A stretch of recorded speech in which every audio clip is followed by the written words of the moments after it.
dokter untuk memperkenalkan diri kepada sahabat. Silakan. Oke, semangat pagi. Saya dengan Dr. Calvin. Saat ini saya sebagai dokter perusahaan di perusahaan MSM TTN, dan salah satu tugas saya adalah untuk melakukan promosi kesehatan, berikut juga dengan preventif mengenai masalah kesehatan di lingkungan perusahaan MSM TTN. Gimana nih kesan-kesan nih sudah beberapa saat di Saitokatindung? Sekarang memang baru di perusahaan yang baru, kemudian dengan cara kerja yang baru juga.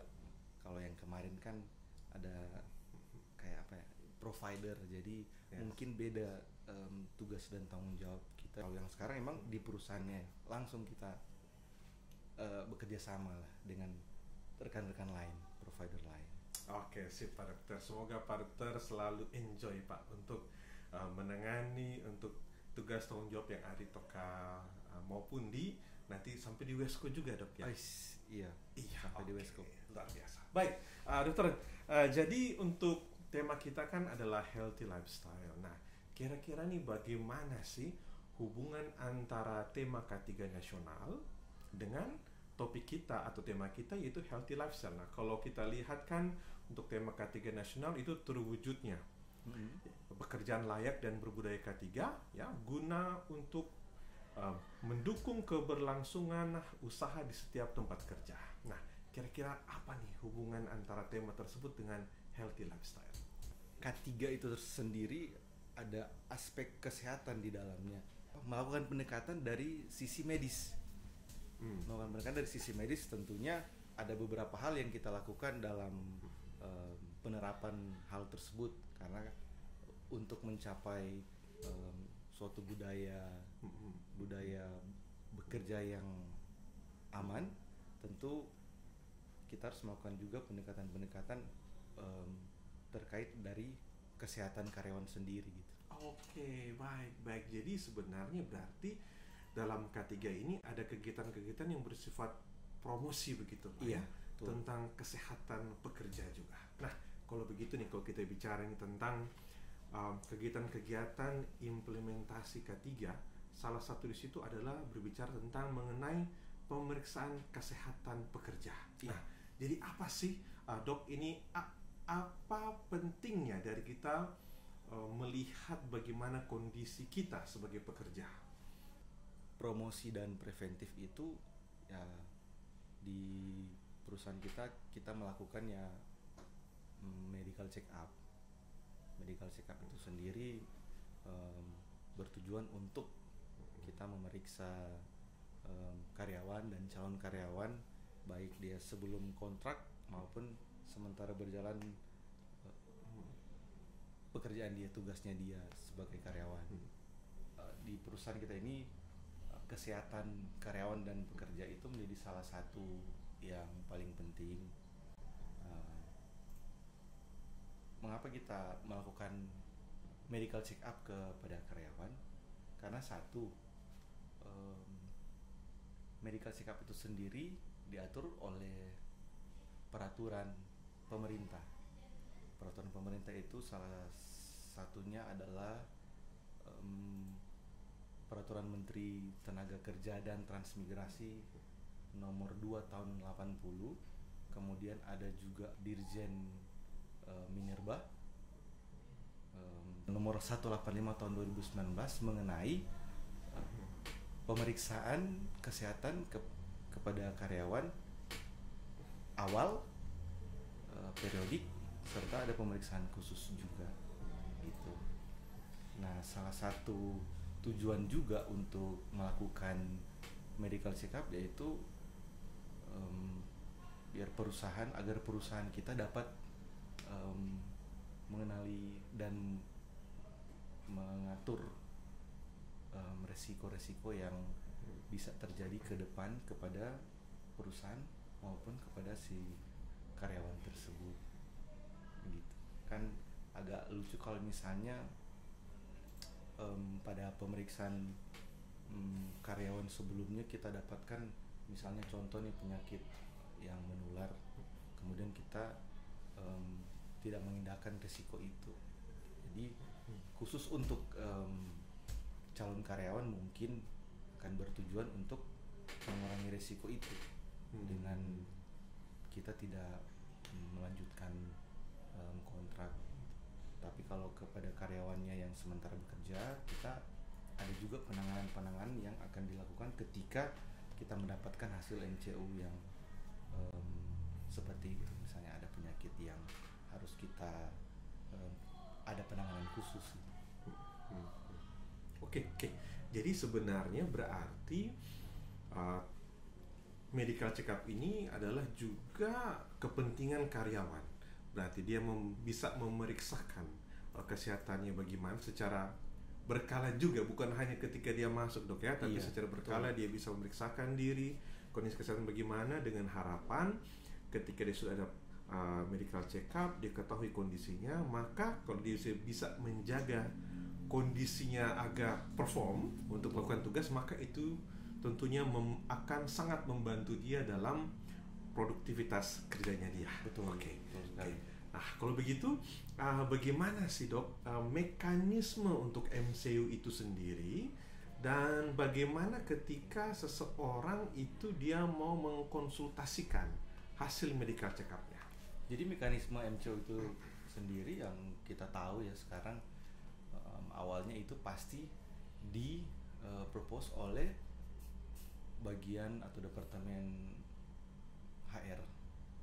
Kemudian dari HR itu dia membuat jadwal untuk calon karyawan atau karyawan memeriksakan kesehatan ke rekanan lab atau rekanan rumah sakit. Biasanya seperti itu. Ketika sudah selesai pemeriksaan, hasilnya itu dikembalikan ke bagian HR. Kemudian dari bagian HR akan kembali ke dokter perusahaan untuk berkomunikasi mengenai status kesehatan calon karyawan atau karyawan. Ketika hasilnya misalnya dari calon karyawan itu fit, kita serahkan lagi ke HR. Tapi ketika ada matriks, jadi di kita itu ada matriks yang mengatur di situ kriteria-kriteria calon karyawan maupun karyawan yang memeriksakan kesehatan. Jadi ada perbedaan lah antara yang calon karyawan dengan yang karyawan. Jadi kalau karyawan itu hasilnya bisa kategori yang fit atau unfit atau temporary unfit dengan catatan. Jadi artinya fit dengan catatan. Nah, kemudian ketika ada hasil itu, kalau di karyawannya biasanya ada deviasi-deviasi yang terjadi di pemeriksaan, hasil pemeriksaan. Kalau deviasi itu cenderung untuk kita lakukan penanganan, maka dari situ kita akan membuat fit with not ataupun kategori unfit. Ketika kita melakukan memberikan kategori tersebut, berarti kita akan ada program lagi untuk karyawan itu. Jadi contoh misalnya karyawan dengan hasil MCU-nya kolesterol yang meningkat, di situ pasti kita akan ada catatan untuk karyawan tersebut untuk berkonsultasi ke dokter di klinik untuk kita melakukan program ke karyawan tersebut. Biasanya sih kita penilaiannya tergantung nilai, tergantung matriks kita gitu. Jadi program itu akan mengikuti hasil dari MCU itu. Oke. Nah, berarti ketika nanti hasilnya ada dok, kemudian ada yang perlu ada perhatian tambahan lah. Nah, bagaimana mekanismenya? Apakah misalnya karyawan itu bisa dengan kemauan sendiri dia minta untuk ketemu dengan dokter begitu? Ini walaupun ini terlepas dia ada bintang atau tidak ada bintang lah, katakanlah begitulah. Jadi apakah bisa nih karyawan dia lihat, wah hasilnya begini, bisa tidak dia voluntarily dia untuk ketemu dokter, Uh, Gimana kira-kira mekanismenya? Jadi kalau karyawan-karyawan dengan hasil pemeriksaan itu kan hasilnya dikirim ke HR. Jadi dari HR itu yang akan menghubungi karyawan apabila karyawan tersebut ada catatan-catatan kecil dari hasil pemeriksaan dia. Memang dia bisa melihat sendiri juga. Artinya ketika dia um, pengen tahu sendiri status kesehatan dia bisa langsung ke klinik. Karena di klinik juga ada catatan-catatan. Tetapi ketika hasil awal diterima itu biasanya langsung ke HR. HR menghubungi karyawan tersebut dan karyawan tersebut langsung ke klinik. Dari situ kita akan menjelaskan mengenai hasilnya gitu. Itu mungkin kalau di perusahaan. Tapi kalau misalnya Pak Mario memeriksakan sendiri ke lab, itu kita bisa langsung membaca hasil MCO kita, MCO pribadi, artinya tidak melalui perusahaan. Bagaimana dok? Itu misalnya saya sudah dapat nih hasilnya begitu. Di bagian mana nanti saya bisa melihat secara ringkaskah summary-nya atau ada penjelasan-penjelasan di bagian mana dalam hasil MCO itu? Jadi biasanya kalau hasil dari MCO itu sendiri ada halaman pertama yang diisi catatan-catatan resume dari hasil keseluruhan pemeriksaan MCO dari pasien, karena kan sendiri ya, bukan dari kantor, dari perusahaan.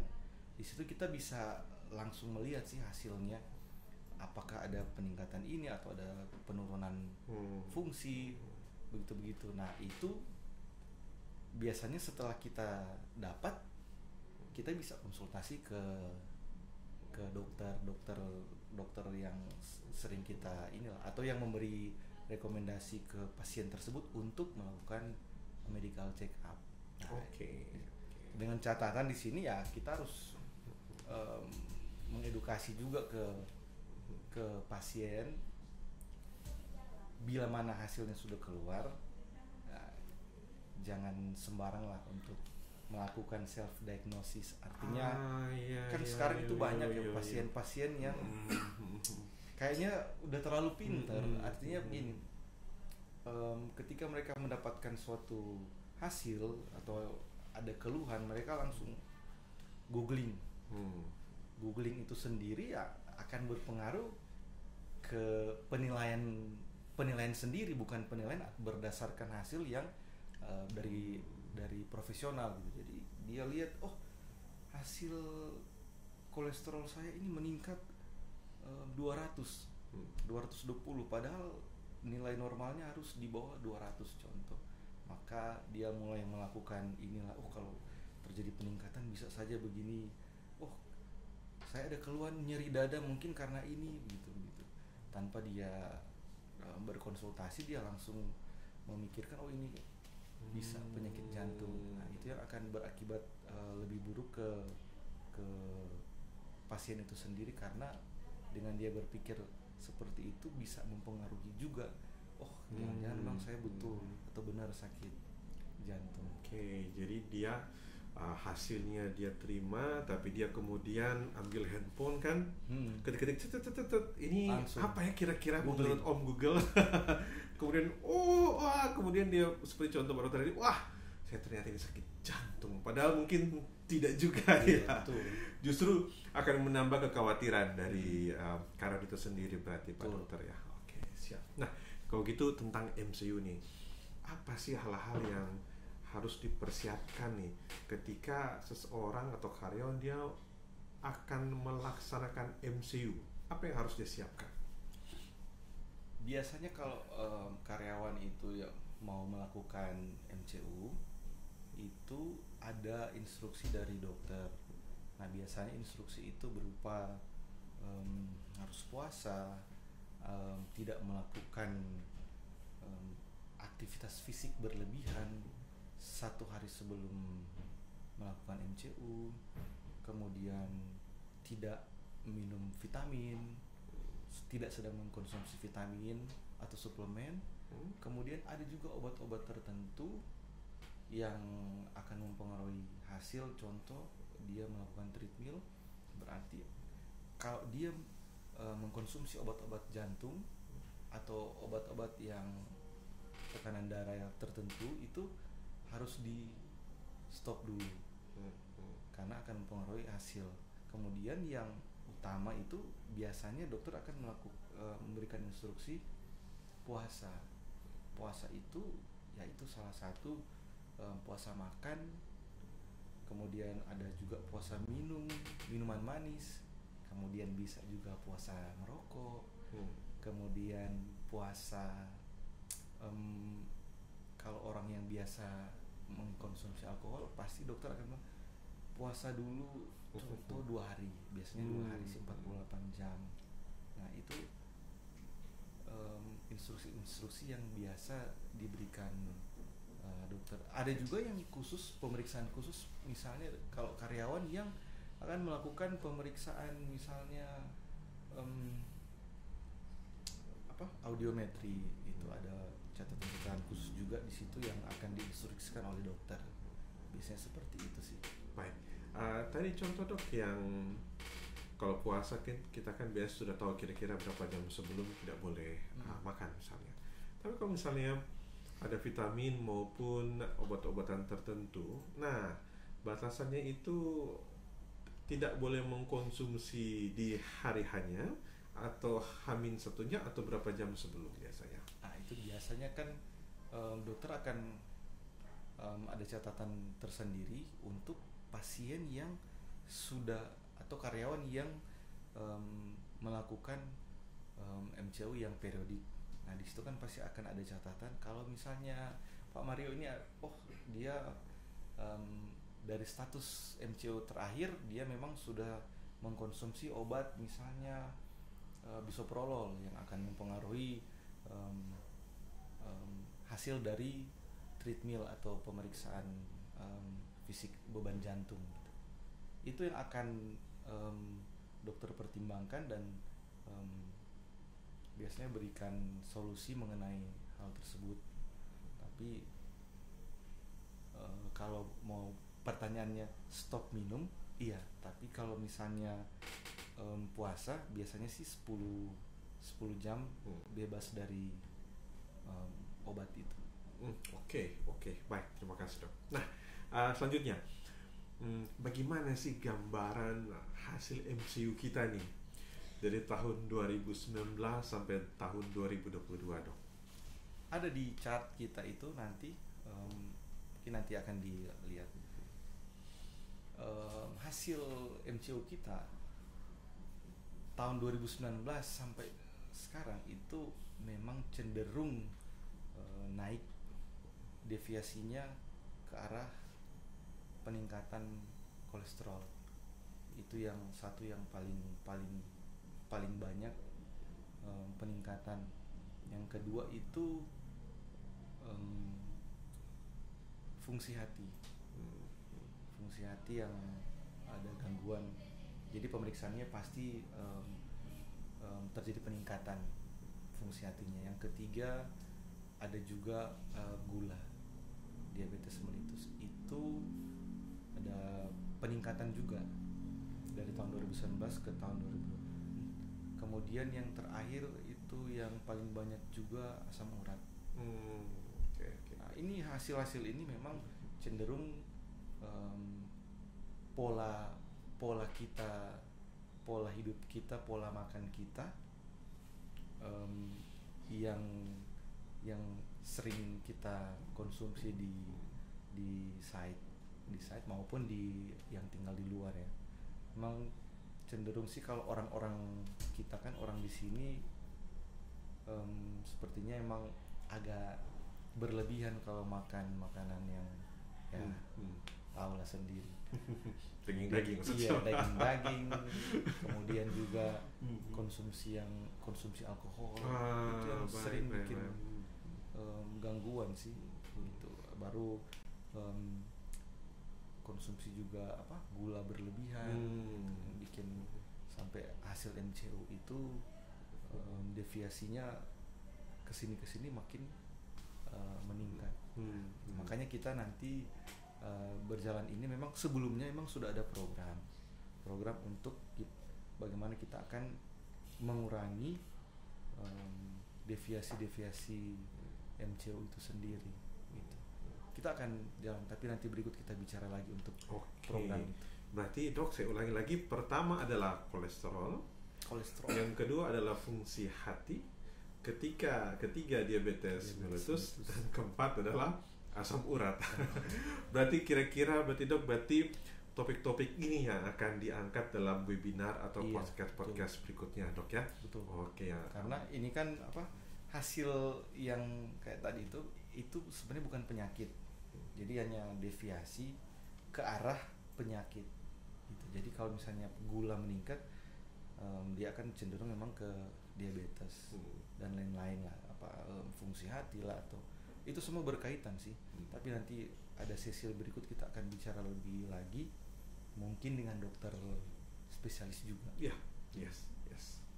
Pasti akan jadi topik-topik yang menarik. Iya. Dan tentunya kita undang ya sahabat Toka, ketika nanti kita akan ada webinar maupun ada podcast yang membahas tentang beberapa gejala-gejala tadi, yaitu ada arah ke kolesterol, kemudian ada fungsi hati, kemudian ada gula, kemudian yang satu lagi asam urat. Tentunya rekan-rekan sahabat Toka ikuti, dan ketika nanti ada live webinar, rekan-rekan bisa ikuti secara live dan langsung bertanya dok ya, langsung bertanya kepada dokter spesialis yang akan di-provide. Karena topik ini sangat menarik, apalagi berhubungan dengan kolesterol. Kolesterol itu kan penyakit, suatu keadaan yang membuat banyak sekali turunan penyakit dari kolesterol. Salah satunya ya jantung, kemudian darah tinggi, kemudian fungsi hati juga bisa meningkat, dan ketika hati sudah dilapisi dengan lemak, maka lebih parah lagi akan runut ini penyakit-penyakit degeneratif. Jadi semua ada beruntun kaitan-kaitannya. Pastikanlah kita teman-teman semua untuk mengikuti diskusi lebih lanjut. Baik, terima kasih dok.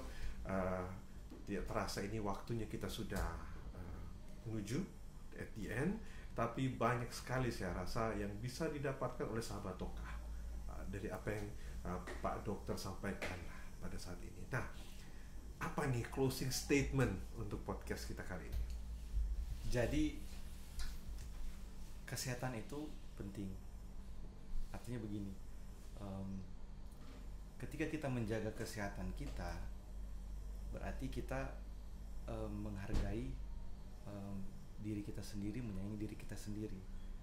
Nah, selebihnya dengan kita menjaga kesehatan, berarti kita menyayangi orang yang di sekitar kita. Artinya orang yang dekat dengan kita. Karena ketika kita sakit, berarti mereka juga akan ikut terimbas dari penyakit kita. Apalagi misalnya contoh kita sakit, misalnya masih muda dia dapat sakit, contoh stroke, kan akan berimbas juga ke keluarga. Artinya ketika keluarga atau istri atau suami ada pekerjaan lain, berarti kan itu sudah tidak bisa seefektif ketika dua-dua sehat. Gitu. Jadi pola hidup sehat ini atau healthy lifestyle ini memang sangat penting, sangat berpengaruh sekali ke kehidupan kita sehari-hari sampai masa depan kita nantilah kita jaga. Itu karena seberapapun banyak penghasilan kita, uang kita, tetap tidak ada artinya ketika kita sudah dapat penyakit. Terima kasih. Terima kasih dokter. Terima kasih. Ya. Dengan demikian berakhirlah sedang